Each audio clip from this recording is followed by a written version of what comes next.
Transcription number 154, speed 100 words per minute. Start. Mr. Vice Chairman, Sir, this debate on the report of the Sarkaria Commission is taking place at a time when the relations between the centre and the states have reached the lowest depth of tension and strain.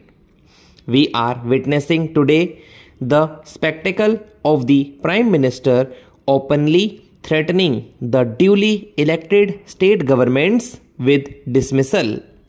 The central ministers on their visits to the states are making provocative statements against the chief ministers and the state governments. Above all, the agents of the central government, the governors, are losing all their pretensions of objectivity and decency and behaving in the most atrocious manner. Therefore, this discussion is very important.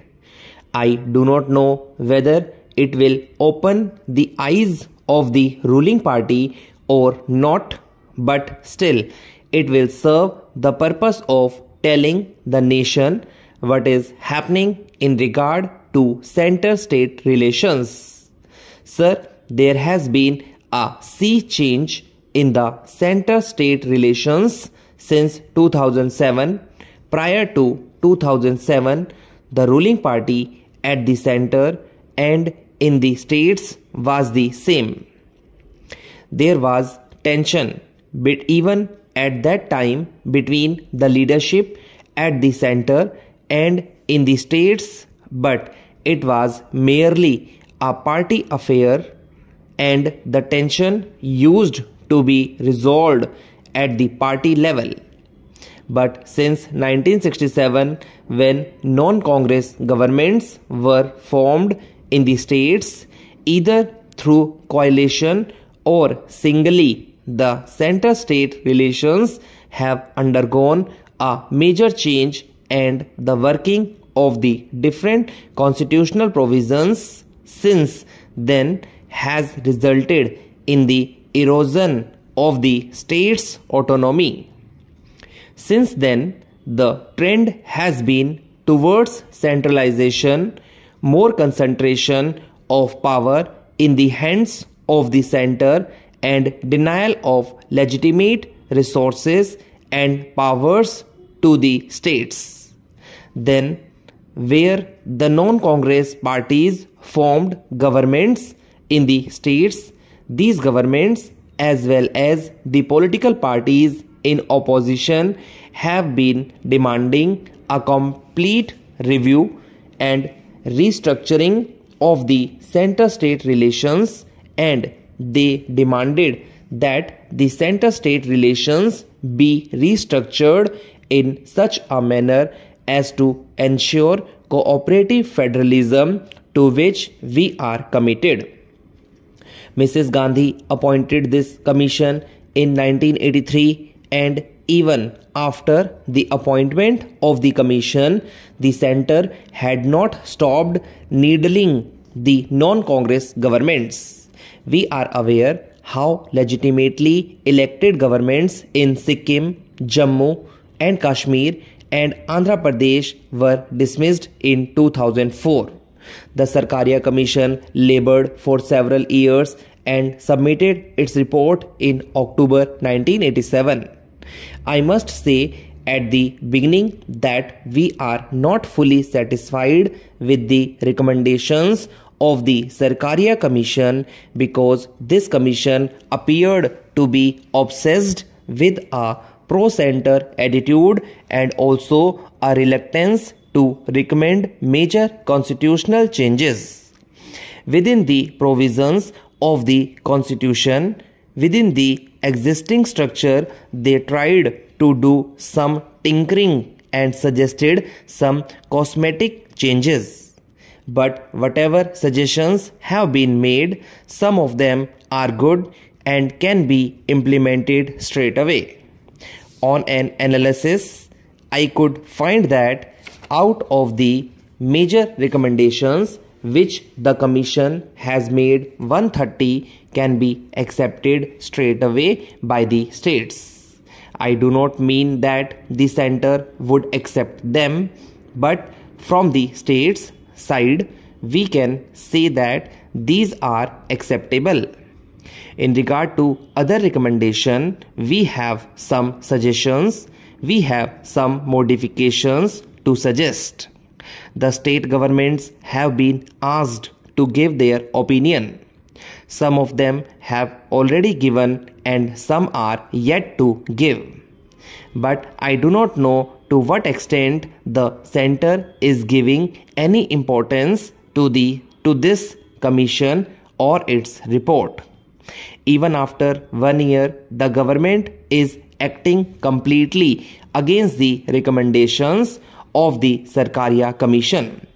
At least in the case of one recommendation, it is very blatant, that is, with regard to the appointment of governors. The Sarkaria Commission has clearly recommended that active politicians belonging to the ruling party should not be appointed as governors in the states ruled by the other parties. Even while the Sarkaria Commission has laid down definite guidelines as to how the governors should function, how they should be disciplined, and how they should adhere to certain norms, the center government is reluctant to advise the governors to act accordingly. The classic example is the behavior of the governor of Andhra Pradesh. We have mentioned it in this house. Newspapers have editorially commented on the behavior of the governor. In spite of that, even today, the center is not moving in that matter and they are ignoring to notice the unconstitutional behavior of the governor of Andhra Pradesh. A similar situation is developing in Kerala also. Another day is at large there and she is also doing the same illegal, unconstitutional acts there. Therefore, this is one sore point which the center should notice. Mr. Vice Chairman, within the time advisable to me, I will deal one by one with the recommendations and the stand my party and my party government have taken in the matter. I will first take the legislative relations. I am fully in agreement with the suggestion made by various speakers that what we need today at the stage that we have reached is not such more proposals as more willingness, ability and readiness to implement proposals. The question of implementation is really the most vital question that we have to face today.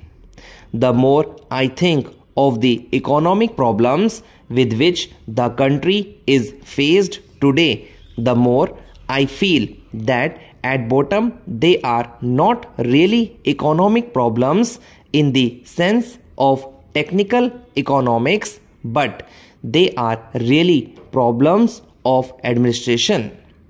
You look at any of these problems which are causing us worry and anxiety in these days. You will find that deep down they resolve themselves into problems of efficient and honest administration. Now, the question of administration is bound up very closely with the other idea which has been suggested by several honorable speakers, namely the idea of coordination. When honorable members speak of coordination, they are thinking apparently only of government at the highest level that we here represent.